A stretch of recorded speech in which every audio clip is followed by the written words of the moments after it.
नमस्कार, माय महानगरच्या या Facebook live मध्ये आपलं सगळ्यांचं स्वागत। कालची नाशिकची सगळ्यात मोठी जी घटना होती ती म्हणजे आम आदमी पार्टीचे जे राज्याचे प्रवक्ते आहेत त्यांनी वोकाट हॉस्पिटलमध्ये आंदोलन केलं, जो सत्याग्रह केला त्याविषयी संध्याकाळपर्यंत आणि संध्याकाळनंतर त्यांच्या सुटकेसाठी जे लोक जमा झाले तर त्याविषयीची चर्चा सुरू होती। तर या एकूणच या आंदोलनामागची भूमिका नक्की काय होती हे जाणून घेण्यासाठी आज आपण आपल्या स्टुडिओमध्ये जितेंद्र भावे यांना बोलवलेलं आहे। नमस्कार सर। नमस्कार। नमस्कार सर। काय सांगाल की या सगळ्या मागची भूमिका तुमची काय होती?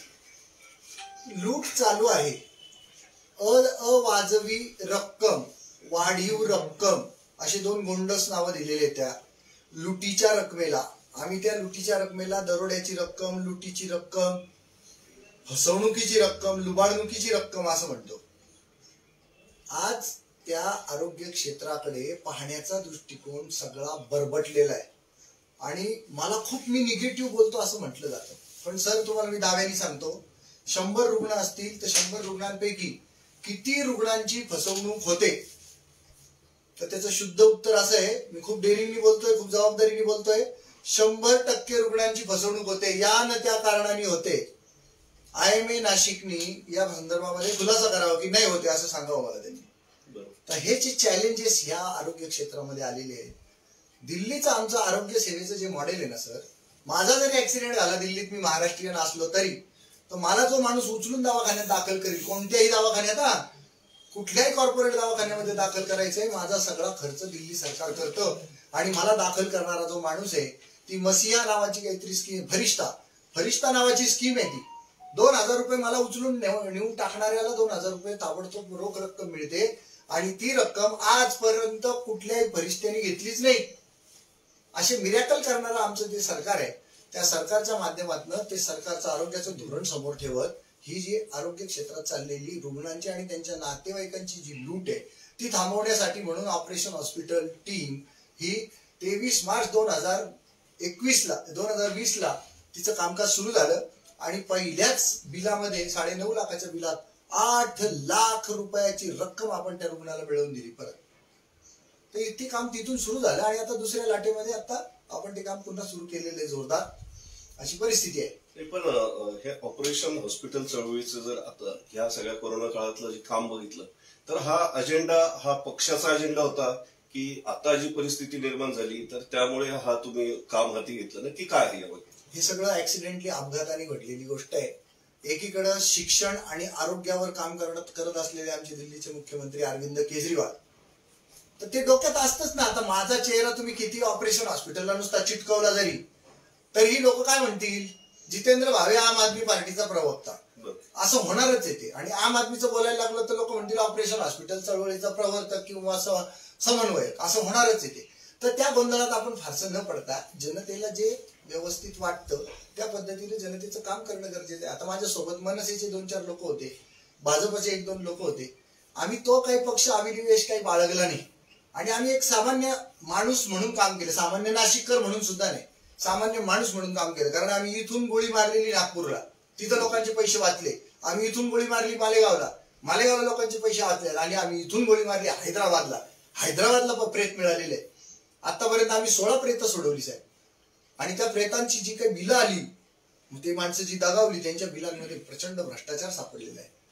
असा हा ताजा इतिहास तुमच्या समोर ठेवतो आणि त्याच्या मागे पार्श्वभूमी हीच होती की कोविड हा महामारीचा जो काळ आहे त्याच्यामध्ये माणसानं माणसाशी माणसासम वागावं हीच आमची प्रार्थना होती। पण त्या प्रार्थनेला सगळ्यांनी व्यवस्थित हरताळ फासलेला आम्हाला ज्यावेळेला दिसलं त्यावेळेला ह्या ऑपरेशन हॉस्पिटल चळवळीचं काम जरा जोरात चालायला लागलं आणि ते प्रकर्षाने लोकांना जाणवलं। साधारणतः किती पेशंटला तुम्ही न्याय मिळवून दिलेला आहे किंवा त्यांचे पैसे परत मिळवून दिले, किती लोक असतील?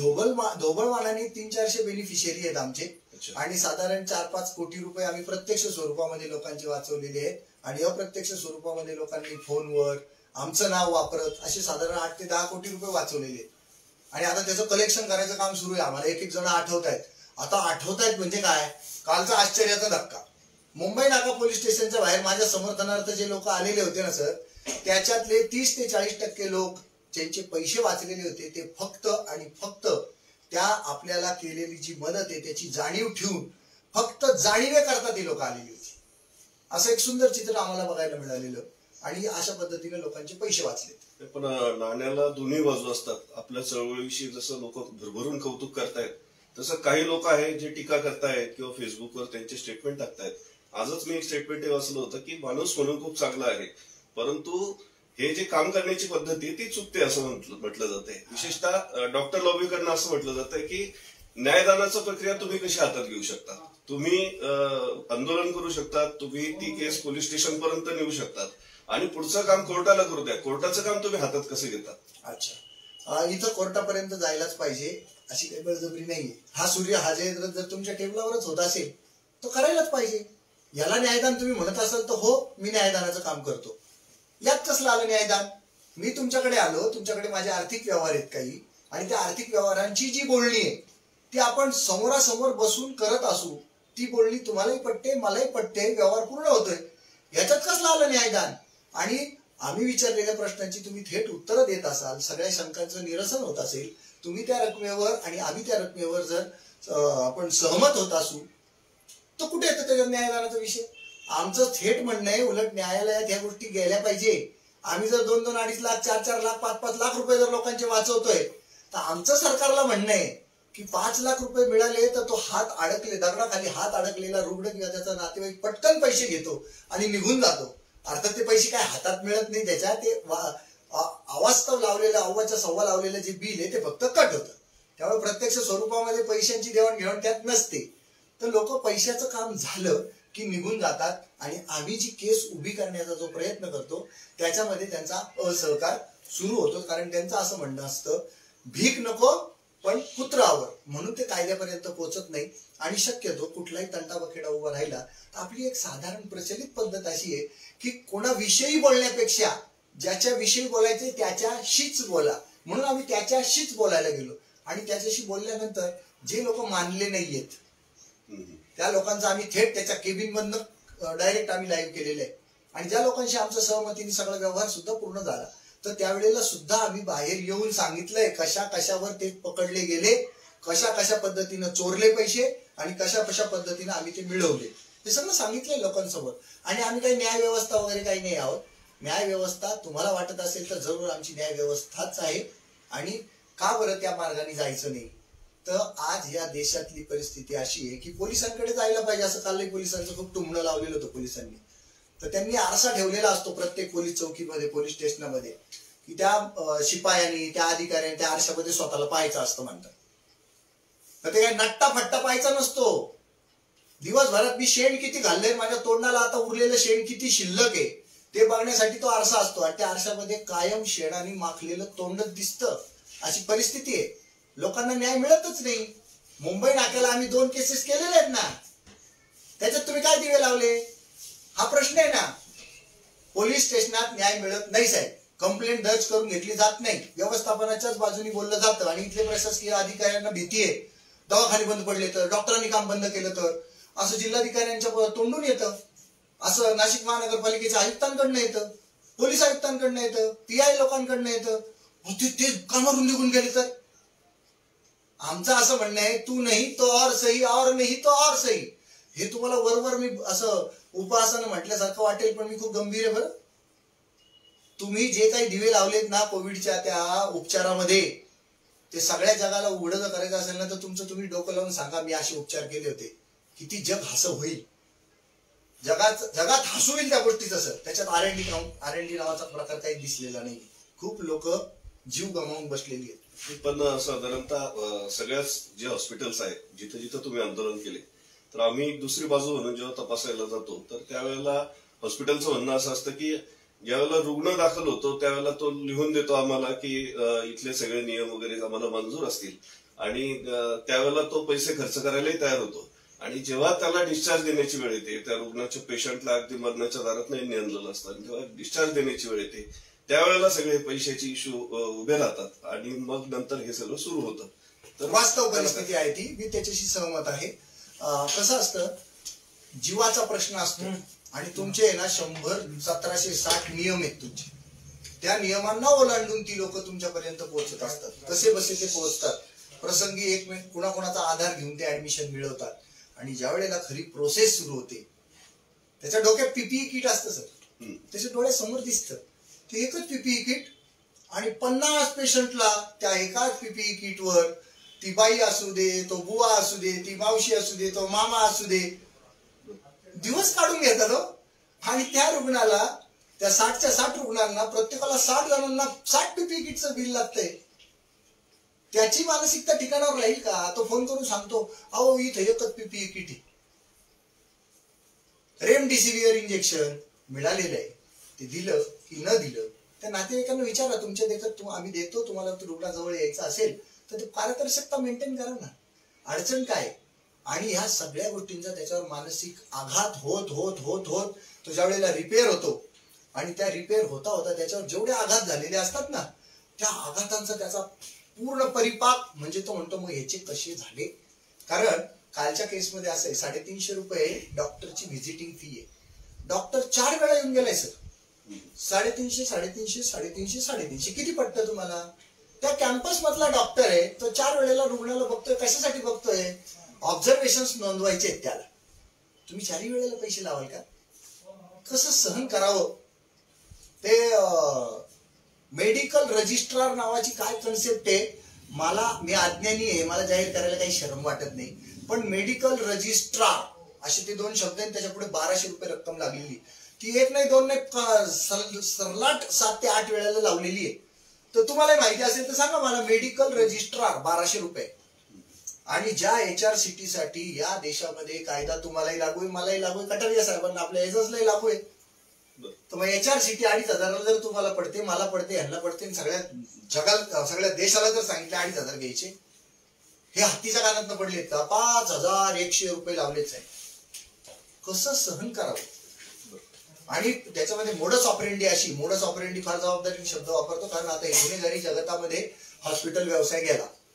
कारण ज्या पद्धतीने पोलिसांची भरारी पथकं हॉस्पिटलवर जायला लागली, जे पूर्वी दारूच्या गुत्त्यावर भरारी पथकं होती किंवा कॉपी सेंटरवर भरारी पथकं जायची पोलिसांची, तशी आज हॉस्पिटल आणि शाळांवर भरारी पथकं जायला लागली. तर हे सगळं जे माझा आता मुद्दा सुटला खरा, कशावर सांगत होतो मी? हे सगळं सिस्टीमवर. हा, तर हे सगळं मोडस ऑपरेंडी अशी आहे की हॉस्पिटलच्या बिलाला सर कायदे कानून सगळे लागू आहे, ते ताबडतोब तपासता येतं. पण मेडिकल बिल इथे मोठी गोम आहे. या दगडाखाली खूप विचुकाटे. ते कसे? बिल असतं हॉस्पिटलचं 2 लाख आणि मेडिकलचं बिल असतं 4.5 लाख, 3 लाख, 3.5 लाख, 2,60,000. आणि त्याला जर त्याचा स्टे जर आपण लक्षात घेतला, 6 दिवसाचं जर तुम्ही 3 लाखाचं मेडिकल देत असाल, एवढं मेडिसिन माणूस घेतो? प्रश्न पडतो आम्हाला. मग याच त्या सगळ्या गोष्टी, हीच ती मोडस ऑपरेंडी आहे. तर मेडिकलच्या बिलाला कुठलीही कायदेशीर चौकट नाही, त्याच्या विरोधात कुठलाही कायदा नाही, यथेच्छ लूट करता येते आणि त्याला कुठलंही चॅलेंज करता येत नाही. मग असे प्रसंग घडत असतील तर कसलं आलं ते न्यायदान? पोलीस जर येत नसेल, तक्रार नोंदवत नसेल, पोलीस नुसतं दंडात आपटत असेल आणि त्या रुग्णाला आणि रुग्णाच्या नातेवाईकाला आरे रावेची भाषा वापरत असेल पोलीस, आणि आजपर्यंत मी असं पोलीस स्टेशन नाही पाहिलं बरं का, की किती मोठा असू दे नाही तर किती छोटा असू दे, काय रे तुझं काय काम आहे, अशा पद्धतीनं संवाद साधणारी पोलीस स्टेशन आणि त्यातले पोलीस, ते असे वैफल्यग्रस्त अवस्थेतले रुग्ण आणि त्यांचे नातेवाईक त्यांना कुठेही न्याय देताना दिसले नाही, म्हणून ऑपरेशन हॉस्पिटल आणि जितेंद्र भावे पैदा झाला. नाही तर जितेंद्र भावे आणि ऑपरेशन हॉस्पिटल टीमची गरजच नाही. पण सर्वसामान्यपणे एक अनुभव असा आहे की महापालिकेचं हॉस्पिटल असो किंवा सिव्हिलचं हॉस्पिटल असो, जिथं मोफत मध्ये इलाज केला जातो तिथं अतिशय योग्य पद्धतीने होतो आणि तिथे मृत्यूदर पण कमी आहे. असं असतानाही सर्वसामान्य त्या कॉर्पोरेट हॉस्पिटलमध्येच का जातो? मग तिथे गेल्यावर त्यांची फी परवडत नाही, मग हे सगळं सुरू होतं. नाही तर त्याविषयी हा खोट्या प्रतिष्ठेचा बळी आपण असं समजूया, वर करणी. आणि दुसरी बाजू त्याची अशी आहे की ज्यांची हेल्थ पॉलिसी आहे ते लोक मोठ्या प्रमाणावर बळी ठरलेले आहेत या हॉस्पिटल्सचे. आणि ज्या लोकांकडे खरंच पैसा नाही आहे ना खिशात, ती लोक जगली आहेत.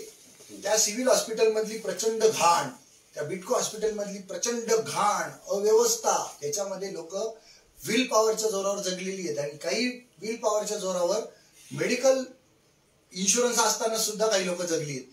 तर मेडिकल इन्शुरन्स पॉलिसी जी आहे ना, ती माणसाला वृथा आत्मविश्वास देते. आणि थोडासा ताप वाढला, थोडासा खोकला वाढला म्हणून खुमखुमी असते त्याला. 7 लाखाची पॉलिसी, 10 लाखाची पॉलिसी आहे, जाऊ द्या मिळतोय बेड, जाऊन येऊ.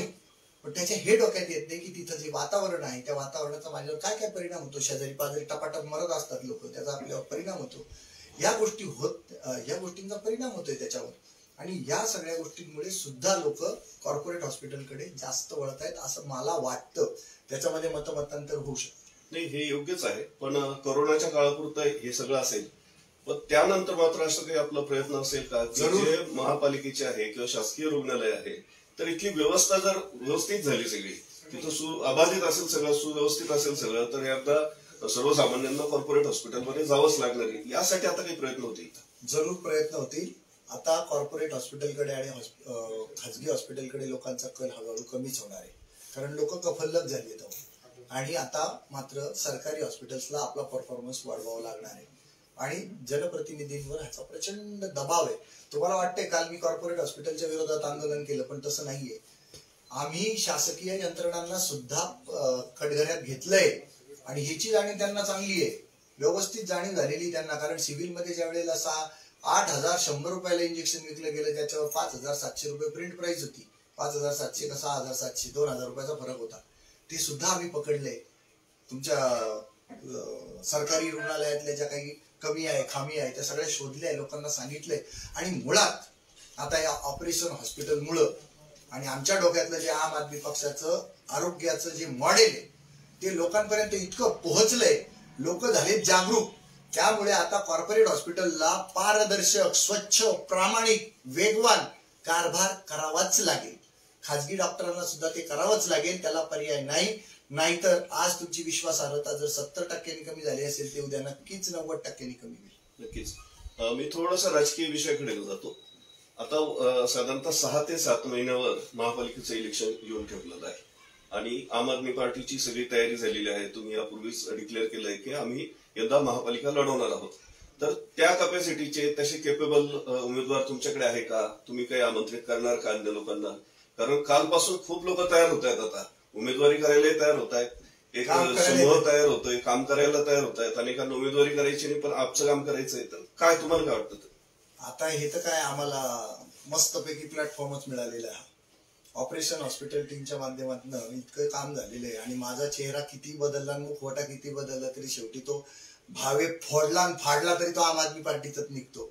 त्यामुळे लोक मला अप्रोच करतायत आणि आपलं सरळ सरळ साधं साधं म्हणणं आहे, पारंपरिक धंदेवाईक बाजारू राजकारण, त्याचे आराखडे आणि त्याचा पारंपरिक बाज हा बदलूनच नव्या पद्धतीचं राजकारण घेऊनच आपण आज जनतेसमोर जातो आहोत. आज बिहार मधला एक मजूर हो साधा, तो आमदार झालाय 2दा आणि त्याचा खर्च होता 2 लाख. ही किमया आपण केली आहे ना, आणि तीच किमया आपण नाशिकमध्ये करणार आहोत. आणि आपण तुमच्या आमच्या सगळ्या साधारण माणसांनाच अप्रोच करणार आहोत. ज्याला काही पार्श्वभूमी नसेल ना, तर त्या माणसांचं तर जोरदार स्वागत आहे. ज्याला काहीही राजकीय पार्श्वभूमी नाही अशा लोकांचं स्वागतच आहे. पोळ्या लाटणारी बाई पोळ्या लाटता लाटता चालू चालू तिला उभं करणार आहे आपण. पण निवडून येण्याचा जो निकष असतो, साम दाम दंडभेद, हे कुठून तुम्ही आणला? तोच प्रकार येतो. हा जो प्रश्न आहे ना, हा तोच पारंपरिक धंदेवाईक बाजारू राजकारणाचा पगडा असलेला तो प्रश्न आहे. त्यामुळे मी त्याची काही फारशी पत्रास बाळगत नाही. जे स्वच्छ, सुंदर, पारदर्शक आणि मी जनता मालक आहे म्हटल्यावर एक सुशिक्षित पण घरामधली गृहिणी ती सुद्धा राजकारणात येऊच शकते, ती निवडूनही येऊ शकते आणि आम्ही निवडून आणणारच. आम्हाला पैशाची गरजच नाही. आम्ही लोकांपुढे हे अशी भीक मागणार आहे, पैसे लोकांकडून मागणार आहे आणि पैसे लोकांकडून घेऊन आम्ही जिंकणार आहे. आणि त्यामुळे काही लोकांना जर लवकर काही गोष्टी समजत नसतील तर त्या समजावल्या जातील. आणि अजिबात पारंपरिक राजकारणाला आम्ही स्वीकारणार नाही.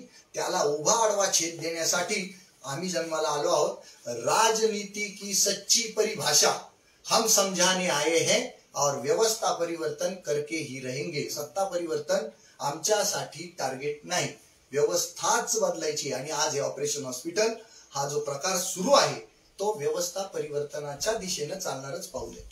हे झालं तुमचं स्थानिक पातळीवरची तयारी, ते सगळे प्रयत्न. पण तुमचा पक्ष काही या शहराकडे लक्ष देताना दिसत नाही. तुमच्या पक्षाचे काही जे राज्यस्तरीय नेते असतील, पण लोकांना केजरीवाल हवे आहेत नाशिकमध्ये, त्यांची एखादी सभा हवी असते, पण आजपर्यंत तशी झालेली नाही. त्याच्यामुळे वातावरण बदलताना दिसत नाही. म्हणूनच परखड आणि स्पष्ट मत आम्ही नोंदवतो. पारंपरिक राजकारणाचा बाज आमच्या बोलण्यात दिसत नाही, स्पष्टच सांगतो. अरविंद केजरीवाल म्हणतायत जितेंद्र भावे तू माझ्याकडे यायचं काही काम नाही, तू स्वतः अरविंद केजरीवाल बन, जब तक अरविंद केजरीवाल नहीं बनोगे तब तक आप दिल्ली नहीं आओगे. तर घरोघरी जागोजागी जर अरविंद केजरीवाल जन्माला येतील आणि जन्माला घालू तर मला नाही वाटत की हे सगळे गोष्टी चॅलेंज म्हणून आमच्या समोर आहेत. एक दुसरी एक तुमचा शेवटचा प्रश्न घेतो की एक टीका अशी केली जाते की तुम्ही खूप अरोगंट आहात. कदाचित तो तुमच्या पक्षाचाच गुणधर्म आहे. केजरीवालांच्या बाबतीत जर बघितलं तर ते लाईव्ह शो मध्ये पंतप्रधानांना बोलून मोकळे होतात. तर हे सगळे गुण तुमच्यात उतरलेले आहे आणि लोकांचं म्हणणं आहे की हे काम सरळ बोलून नाही होऊ शकत का, तर त्यांना काय उत्तर द्या? तर याचं उत्तर मी उद्धटपणानं देणार नाही. तुमच्या अपेक्षा रास्त आहे, त्याच्यामध्ये बदल करण्याचा जरूर प्रयत्न करू. पण आजपर्यंत आमच्या वाट्याला जर दुस्वास आणि तुच्छ वागणूक जर आली असेल तर धटाशी धट आणि उद्धटाशी उद्धट अशा पद्धतीचं उत्तर अनेकदा द्यावं लागतं. आणि त्यातनं मी उद्धट आहे, आमचे अरविंद केजरीवाल उद्धट आहे असं दिसूनही येतं. पण आमच्यावर होणाऱ्या अत्याचाराची जर संख्या आपण मोजली तर आमचा हा उद्धटपणा अतिशय क्षुल्लक स्वरूपाचाच ठरतो. पण तरी परंतु तुम्ही जी माफक अपेक्षा आमच्याकडे व्यक्त केलेली आहे, तर मी स्वतः शिकलेला माणूस आहे, सुशिक्षित मी स्वतःला अजून म्हणत नाहीये कारण माझ्यामध्ये खूप कमी आहे. तर ही जी कमी तुम्ही शोधलेली आहे तर मी अजून विनम्र होण्याचा प्रयत्न करत राहणार आहे. त्याच्यामध्ये यश अपयश किती मिळतं हे जवळच्या भविष्यात तुम्हाला बघायला मिळेल. नक्कीच. शेवट फक्त तुमचा नंबर सांगून द्या. ज्या पेशंटला तुम्हाला संपर्क साधायचा असेल तर कुठल्या नंबरवर त्यांनी संपर्क साधा? ऑपरेशन हॉस्पिटल चळवळ याच्यासाठी माझा नंबर आहे स्वतःचा 922-57-922-55. या नंबरवर तुम्ही आम्हाला संपर्क करा. आणि नुसतं कोविड काळादरम्यानच तुम्ही हॉस्पिटलच्या केसेस आमच्याकडे आणू नका, त्याच्यानंतरही आपण ऑपरेशन हॉस्पिटल सुरूच ठेवणार आहोत. मी पुन्हा एकदा माझा नंबर सांगतो 922-57-922-55. नमस्कार. तर हे होते नाशिकचे जितेंद्र भावे, ज्यांनी स्वतःचे कपडे काढून सिस्टीमला नागडे केलेलं दिसतंय. आणि त्यात हा जो लोकलढा जो तयार झालेला आहे तर याचं पूर्णतः श्रेय हे भावेंनाच द्यावं लागेल. पुढच्या वेळेस अशाच एका नवीन विषयासह आपण पुन्हा भेटूया. तोपर्यंत आपण क्लिक करा MyMahanagar.com ला. तोपर्यंत नमस्कार.